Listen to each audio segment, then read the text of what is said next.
हाय दोस्तों, welcome to let's go. आज हम देखेंगे भारत के भूगोल एवं भारत का सामान्य परिचय। विश्व में भारत की स्थिति एवं ग्लोब पर अक्षांशीय रेखाएं किसे कहते हैं, देशांतर रेखाएं किसे कहते हैं और इनके महत्वपूर्ण बिंदुओं को देखेंगे। आइए देखते हैं अक्षांशीय रेखा के विषय में। अक्षांश किसे कहते हैं तो ग्लोब पर पूर्व से पश्चिम खींची गई काल्पनिक क्षैतिज रेखा को अक्षांश कहते हैं दोस्तों। और सबसे बड़ी काल्पनिक क्षैतिज रेखा विषुवत रेखा, जो मध्य से ग्लोब को या पृथ्वी को दो बराबर भागों में बांटती है, सबसे बड़ी काल्पनिक और क्षैतिज रेखा विषुवत रेखा या भूमध्य रेखा होती है दोस्तों। क्षैतिज रेखा को ही भूमध्य रेखा कहते हैं। इसे शून्य डिग्री रेखा भी कहते हैं दोस्तों। विषुवत रेखा के ऊपरी भाग को उत्तरी गोलार्ध और दक्षिणी भाग को दक्षिणी गोलार्ध के नाम से जानते हैं। पृथ्वी, जैसा कि आप जानते हैं कि अक्ष के दो ध्रुव हैं। पृथ्वी अपने अक्ष पर घूम रही है। अक्ष के दो सिरे हैं, ऊपरी सिरे जैसे कि उत्तरी ध्रुव और दक्षिणी सिरे यानी दक्षिणी ध्रुव है। और इसके बीचों बीच ग्लोब पर एक मोटी रेखा, वो उसी को विषुवत रेखा कहते हैं दोस्तों। एक मोटी रेखा है जो दो बराबर भागों में पृथ्वी को बांटती है, इसी को हम भूमध्य रेखा कहते हैं। अब देखिए अक्षांश के बारे में और देखते हैं। उत्तरी गोलार्ध में 23.5 डिग्री पर कर्क रेखा स्थित है और 66.5 डिग्री पे आर्कटिक वृत्त, और यहाँ पे ध्रुव, यहाँ पे 90 डिग्री, और ये दक्षिणी ध्रुव 90 डिग्री। 90 डिग्री पे दो अक्षांश की रेखाएं हैं, इसका दूरी शून्य हो जाता है। और सबसे ज़्यादा दूरी कहाँ होता है? विषुवत रेखा या भूमध्य रेखा पर। अक्षांश रेखा की सबसे अधिक दूरी विषुवत रेखा पर होती है दोस्तों। जैसे जैसे ध्रुव की तरफ बढ़ते हैं, अक्षांशीय रेखा की दूरी कम हो जाती है और ध्रुव पर इसका जो दूरी है वो शून्य होता है। उसी तरह दक्षिण की तरफ होता है सेम। तो दक्षिणी गोलार्ध में 23.5 डिग्री अक्षांशीय रेखा को मकर रेखा कहते हैं और 66.5 डिग्री दक्षिणी गोलार्ध में स्थित अक्षांशीय रेखा को अंटार्कटिका वृत्त कहते हैं दोस्तों। विषुवत रेखा पर सूर्य का प्रकाश लंबवत पड़ने के कारण यह गर्मी बहुत अधिक पाई जाती है। ये उष्णकटिबंधीय अंतर्गत आता है यह विषुवतीय रेखा। विषुवतीय रेखा पर दोस्तों जैव विविधता सर्वाधिक पाया जाता है। सबसे अधिक जैव विविधता विषुवतीय रेखा या भूमध्य रेखा पर आपको पाया जाता है। ये जो कर्क रेखा है भारत के 8 राज्यों से होकर गुजरता है। भारत के बीचों बीचों से कर्क रेखा होकर गुजरता है दोस्तों। इतना यहाँ जानिए कि कर्क रेखा भारत के बीचों बीच 8 राज्यों से होकर गुजरता है। और आपका मकर जो रेखा है, इसके विषय में विश्व में बताएं तो इसे 3 महाद्वीप से होकर मकर रेखा गुजरता है। दक्षिणी अमेरिका महाद्वीप, अफ्रीका महाद्वीप और ऑस्ट्रेलिया महाद्वीप, 3 महाद्वीप मकर रेखा पर स्थित है। भारत की स्थिति देखना है ग्लोब पे तो भारत उत्तरी गोलार्ध में स्थित है। और इधर देशांतर में देखा जाए, अभी इसके बाद देशांतर बताएंगे। देशांतर में देखा जाए तो देशांतर में आपका पूर्वी देशांतर स्थित है। तो कह सकते हैं कि भारत उत्तरी पूर्वी गोलार्ध में स्थित है। अक्षांशीय रेखा के विषय में आपने जाना दोस्तों, जैसे कि विषुवत रेखा से ऊपर 90 रेखाएं होती हैं और विषुवत रेखा से नीचे 90 लाइन होता है। पर अक्षांशीय रेखा के विषय में जाने हम। अब देखिए देशांतर रेखा के विषय में देखते हैं। आइए जानते हैं देशांतर रेखा के विषय में।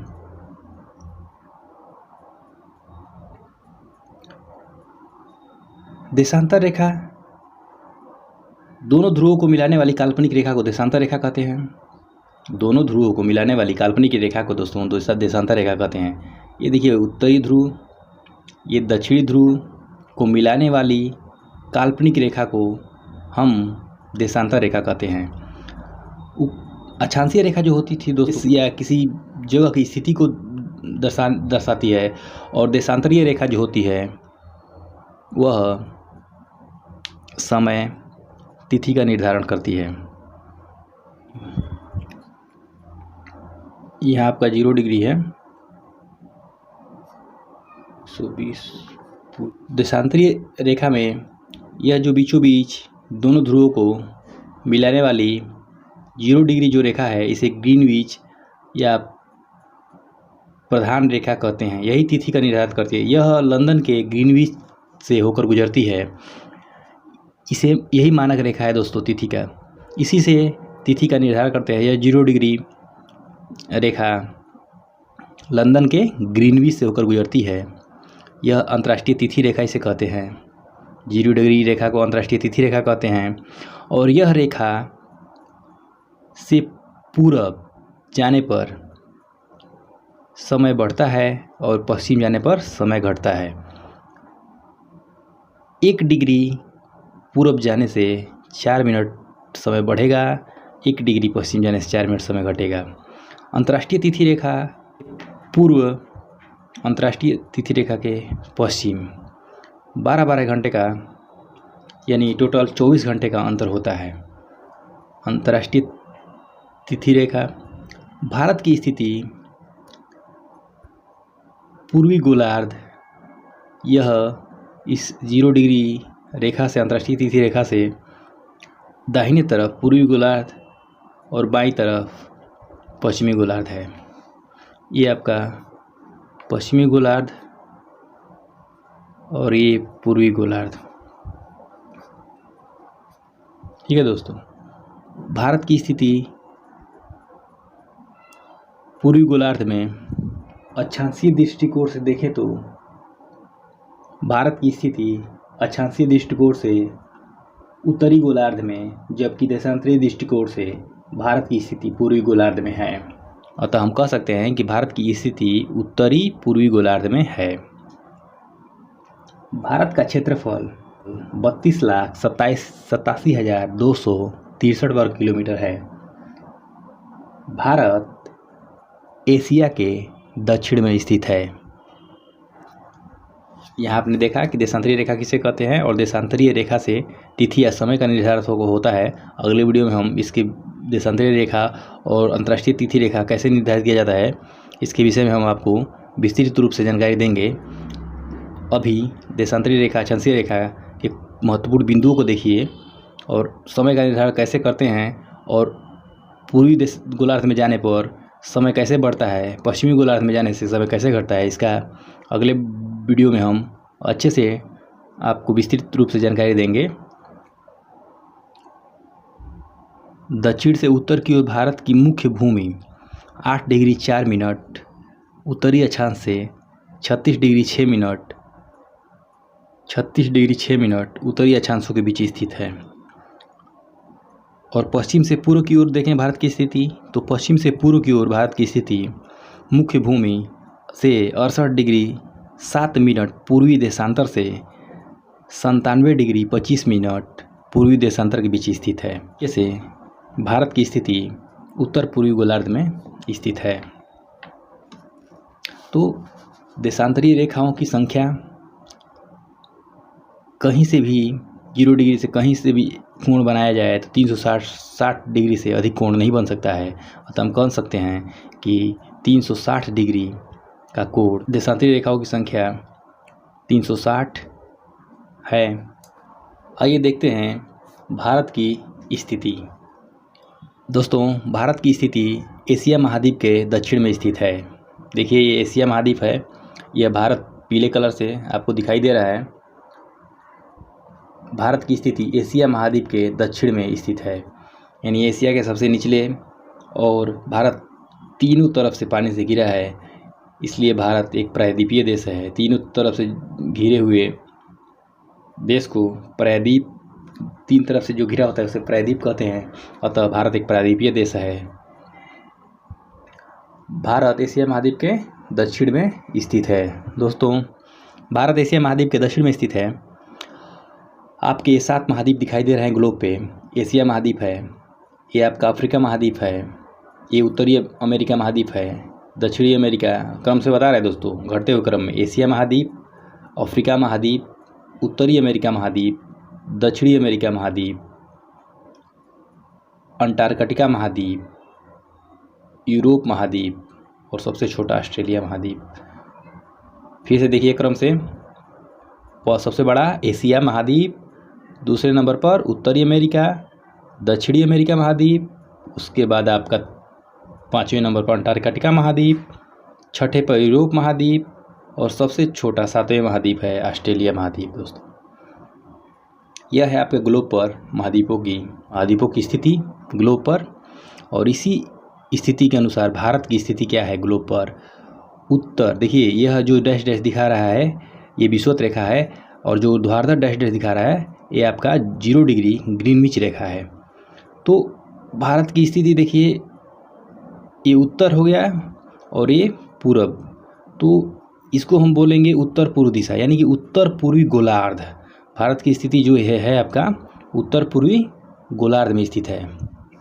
जो पीला कलर से है जो ये छोटा सा अपना भारत, ये इसकी स्थिति उत्तर पूर्वी गोलार्ध है। अगला पॉइंट देखेंगे, क्षेत्रफल के आधार पर भारत विश्व का, जो क्षेत्रफल के आधार पर भारत विश्व का 7वां देश है। दोस्तों क्षेत्रफल की दृष्टि से भारत विश्व का 7वां बड़ा देश है। तो इसको हम घटते क्रम में और देशों को देखेंगे कि पहले स्थान पर कौन है, दूसरे पर कौन है, इसे क्रम से देखेंगे घटते क्रम में। एक ट्रिक के द्वारा आपको हम बहुत सुंदर ट्रिक के द्वारा बता रहे हैं, आइए देखते हैं। देखिए क्षेत्रफल की दृष्टि से घटते क्रम में देश निम्न है। ट्रिक है रुक चीन अब आ भारत। ट्रिक क्या है दोस्तों, रुक चीन अब आ भारत। यह क्षेत्रफल की दृष्टि से घटते क्रम में देश हैं, इसे याद करिए, बहुत ही महत्वपूर्ण ट्रिक। और यह याद करने का आसान तरीका, रू मतलब होता है रूस। दोस्तों पहले स्थान पर क्या है, रूस। पहला स्थान कौन सा है क्षेत्रफल की दृष्टि से, रूस। क से रुक में क है, क से कनाडा। दूसरे स्थान पर क्षेत्रफल की दृष्टि से कनाडा। चीन से चीन हो जाएगा आपका, तीसरे नंबर पर चीन है क्षेत्रफल की दृष्टि से सबसे बड़ा देश। रूस, दूसरे पर कनाडा, तीसरे पर चीन। अब से अ से निकल के आ जाएगा अमेरिका, चौथे पे अमेरिका। ठीक है दोस्तों। 5वें पर आपका हो जाएगा ब्राज़ील, ब से ब्राज़ील। आ से हो जाएगा आपका ऑस्ट्रेलिया, छठे पे। क्षेत्रफल की दृष्टि से छठे स्थान पे ऑस्ट्रेलिया। और भारत से आपका हो जाएगा 7वें स्थान पर भारत। तो मैंने बताया आपको क्षेत्रफल की दृष्टि से भारत का विश्व में 7वां स्थान है, और यह सबसे बड़ा क्षेत्रफल की दृष्टि से रूस, कनाडा, चीन, अमेरिका, ब्राज़ील, ऑस्ट्रेलिया, भारत, यानी कि घटते क्रम में देशों का यह ट्रिक है, रुक चीन अब आ भारत। भारत का क्षेत्रफल दोस्तों 32,87,263 वर्ग किलोमीटर है, जो पूरे विश्व का 2.4% भूभाग भारत का है। विश्व का 2.4% भूभाग भारत का है। आपने देखा क्षेत्रफल की दृष्टि से घटते क्रम में देशों का नाम आपने जाना ट्रिक के माध्यम से। अब जनसंख्या की दृष्टि से हम देखते हैं, जनसंख्या के आधार पर भारत विश्व का दूसरा सबसे बड़ा देश है। जनसंख्या के आधार पर भारत विश्व का दूसरा सबसे बड़ा देश है। यहाँ पर विश्व की कुल जनसंख्या का 17.5% जनसंख्या पाई जाती है भारत में। विश्व की जनसंख्या का कुल कितना दोस्तों, 17.5% भारत में जनसंख्या पाई जाती है। विश्व का सर्वाधिक जनसंख्या वाला देश चीन है। पहले स्थान पर कौन सा जनसंख्या की दृष्टि में, चीन है बड़ा। इसको भी याद करने के लिए आपके पास बहुत ही सुंदर ट्रिक है, इसके माध्यम से आप याद कर सकते हैं। देखिए क्या ट्रिक है। जनसंख्या की दृष्टि से घटते क्रम में देश निम्न है। चीन भारत में अइबत ठीक ना हुई, भोजपुरी में है दोस्तों ट्रिक, बहुत ही सुंदर, याद करने के लिए बहुत ही इम्पोर्टेंट है। क्या ट्रिक है, चीन भारत में अइबत ठीक ना हुई। यह जनसंख्या की दृष्टि से है दोस्तों, घटते क्रम में देशों का नाम है। जनसंख्या की दृष्टि से देखेंगे सबसे बड़ा क्या है, चीन 1 नंबर पे है, दूसरे नंबर पर भारत है। चीन, भारत में से कुछ नहीं हो जाएगा, कर देंगे। अइब, ई ब तीनों अक्षरों से 3 देश का नाम है। तो तीसरे नंबर पर आपका जनसंख्या की दृष्टि से हो जाएगा अमेरिका, चौथे पर यहाँ पे इंडोनेशिया और पाँचवें पर आपका ब्राज़ील। जनसंख्या की दृष्टि से पहले पर चीन, दूसरे पर भारत, तीसरे पर अमेरिका, चौथे पर इंडोनेशिया, पाँचवें पर ब्राज़ील। चीन भारत में अइबा तो ठीक ना होई, ये ट्रिक है दोस्तों। इस ट्रिक के माध्यम से आप याद हमेशा के लिए रख सकते हैं, बहुत ही महत्वपूर्ण है। तो यह आपका जनसंख्या की दृष्टि से हो गया स्थिति भारत की और अन्य देशों की। यह भारत का नक्शा है। इसमें हम देखेंगे कि पश्चिमी बिंदु, जो भारत का सबसे पश्चिमी बिंदु है, उसको किस नाम से जानते हैं दोस्तों? भारत के पश्चिमी बिंदु को, जो गुजरात में पड़ता है, यहीं से हम पश्चिमी और पूर्वी बिंदुओं के बीच की दूरी, यानी हम पश्चिमी बिंदु को गौर माता, जो कि गुजरात में पड़ता है, इस बिंदु से, और पूर्वी बिंदु जो अरुणाचल प्रदेश में है, उसे हम किबिथु के नाम से जानते हैं। पूर्वी बिंदु कौन सा है? किबिथु, जो अरुणाचल प्रदेश में पड़ता है। इन दोनों के बीच की दूरी दोस्तों 2935 किलोमीटर है, 2935 किलोमीटर। और उत्तरी बिंदु को हम इंदिरा कॉल के नाम से जानते हैं दोस्तों। किसे? इंदिरा कॉल, जो जम्मू कश्मीर में पड़ता है। इंदिरा दक्षिणतम बिंदु कन्याकुमारी है, जो आपका तमिलनाडु में पड़ता है। इसे केप मोरिन के नाम से जानते हैं दोस्तों। जो कन्याकुमारी है, भारत के दक्षिणतम बिंदु की मुख्य भूमि को कन्याकुमारी, और भारत की दक्षिणतम बिंदु का अगर बोलेगा प्रश्न में कि भारत का दक्षिणतम बिंदु, तो इंदिरा पॉइंट या पिगमेलियन इसको बोलते हैं, पिगमेलियन पॉइंट, यह ग्रेट निकोबार द्वीप में स्थित है दोस्तों। मुख्य भूमि दक्षिणतम बिंदु केप कमोरिन, कन्याकुमारी, तमिलनाडु, और भारत का दक्षिणतम बिंदु इंदिरा पॉइंट या पिगमेलियन पॉइंट, ग्रेट निकोबार। तो यह उत्तरी, पूर्वी, दक्षिणी, पश्चिमी बिंदुओं का यह नाम हुआ। उत्तर से दक्षिणतम बिंदु की दूरी 3214 किलोमीटर, जबकि पूर्व से पश्चिम का विस्तार है 2935 किलोमीटर। भारत के पड़ोसी देशों की स्थिति देखेंगे। भारत की स्थलीय सीमा की कुल लंबाई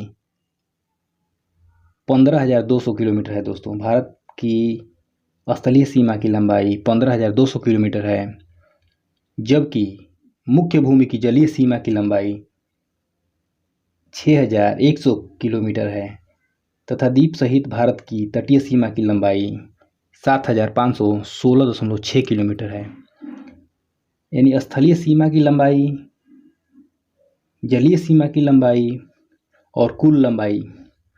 तो भारत की स्थलीय सीमा की कुल लंबाई कितना है दोस्तों? 15,200 किलोमीटर, जबकि मुख्य भूमि की जलीय सीमा की लंबाई 6100 किलोमीटर, तथा द्वीपों सहित भारत की तटीय सीमा की लंबाई 7,516.6 किलोमीटर है। भारत के कुल 7 स्थलीय पड़ोसी देश हैं। भारत के कुल 7 स्थलीय पड़ोसी देश हैं। पाकिस्तान की स्थिति देखते हैं दोस्तों। पहला पाकिस्तान, ये पाकिस्तान है जो भारत के 3 राज्य और 1 केंद्र शासित प्रदेश से सीमा लगाता है। पहला ये देखिए, यहाँ पे गुजरात हो गया, राजस्थान, पंजाब, और ये जम्मू कश्मीर, जो कि केंद्र शासित प्रदेश जम्मू कश्मीर के साथ अपना सीमा विस्तार करता है।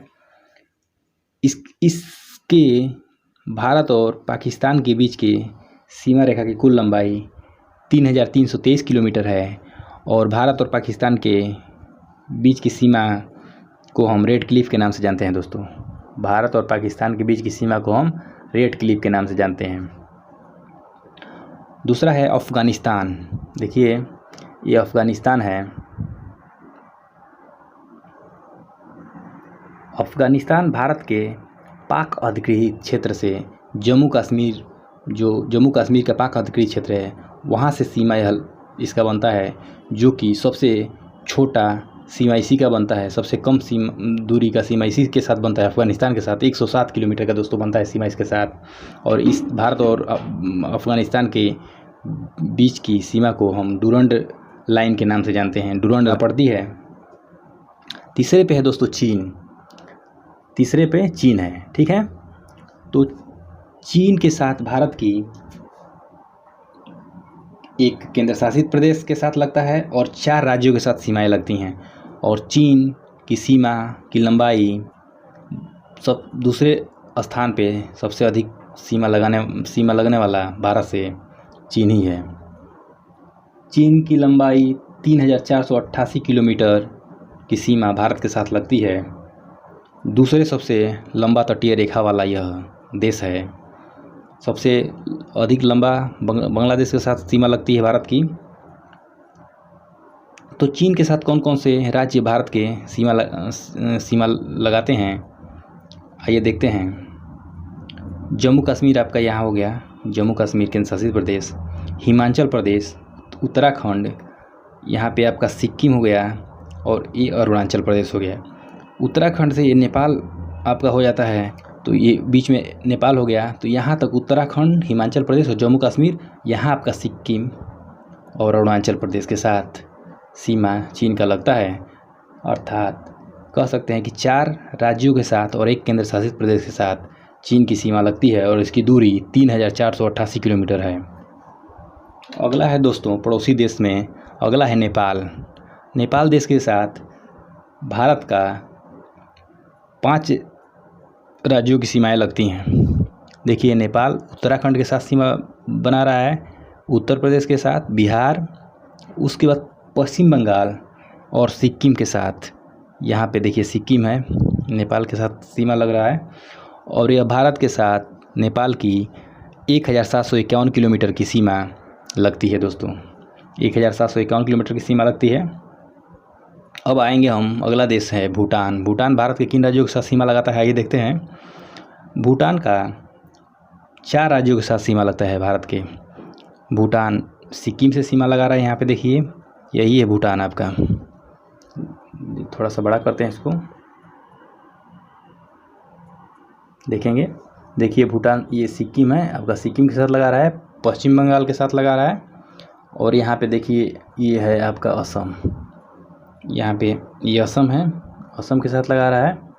और ये अरुणाचल प्रदेश। इन 4 राज्यों के साथ ये भूटान का सीमा लग रहा है दोस्तों। और इसकी लंबाई 6098 किलोमीटर है। भूटान भारत के साथ 6098 किलोमीटर की सीमा बनाता है दोस्तों। अगला देश है आपका म्यांमार। पूर्व में पड़ता है म्यांमार। देखिए यही म्यांमार है, यह आपका यहाँ तक पूर्वी क्षेत्र में म्यांमार का विस्तार है। तो म्यांमार भारत के 4 राज्यों के साथ सीमा बनाता है दोस्तों। पूर्वी राज्य हैं ये भारत के, जो कि अरुणाचल प्रदेश, नागालैंड, मणिपुर और मिजोरम। इन 4 राज्यों के साथ दोस्तों म्यांमार का सीमा है और इसका कुल लंबाई 1643 किलोमीटर है। म्यांमार की भारत के साथ सीमा कितने किलोमीटर लगती है? 1643 किलोमीटर। अगला देश आपका बांग्लादेश है, जो कि सबसे अधिक सीमा लगाने वाला भारत के साथ देश है दोस्तों। बांग्लादेश की सीमा सबसे अधिक भारत के साथ लगती है और यह 5 राज्यों के साथ भारत की सीमा इसके साथ लगती है। पश्चिम बंगाल, देखिए यहाँ पे ये बांग्लादेश है, पश्चिम बंगाल की सीमा लग रही है। और मेघालय, असम, त्रिपुरा, मिजोरम, यहाँ पे मिजोरम है, यहाँ ये देखिए ये पश्चिम बंगाल यहाँ तक है, मिजोरम। पश्चिम बंगाल, असम, मेघालय, त्रिपुरा और मिजोरम के साथ यह बांग्लादेश अपना सीमा बनाता है दोस्तों। तो यह भारत की स्थिति है। पड़ोसी देशों के साथ हमने देख लिया किन किन राज्यों के साथ पड़ोसी देश सीमा लगाते हैं और पड़ोसी देशों की स्थिति कितना किलोमीटर है। दोस्तों यह रही भारत की स्थिति। ग्लोब पे भारत की स्थिति, विश्व में क्या स्थिति है जनसंख्या और क्षेत्रफल की दृष्टि से, यह आपने इस वीडियो में देखा। अगले वीडियो में हम देशांतरीय रेखा और अंतर्राष्ट्रीय तिथि रेखा से कैसे समय का निर्धारण करते हैं, अगले वीडियो में विस्तार से हम आपको लेकर के आएंगे वीडियो, और उसमें समझाएंगे आपको कि अक्षांशीय रेखा से किसी देश या किसी राज्य की स्थिति कैसे निर्धारित की जाती है, या कैसे पता चलता है कि कौन सा देश किस गोलार्ध में और कितने डिग्री पे है। दोस्तों, वीडियो अच्छा लगे तो सब्सक्राइब और लाइक अवश्य करें। धन्यवाद।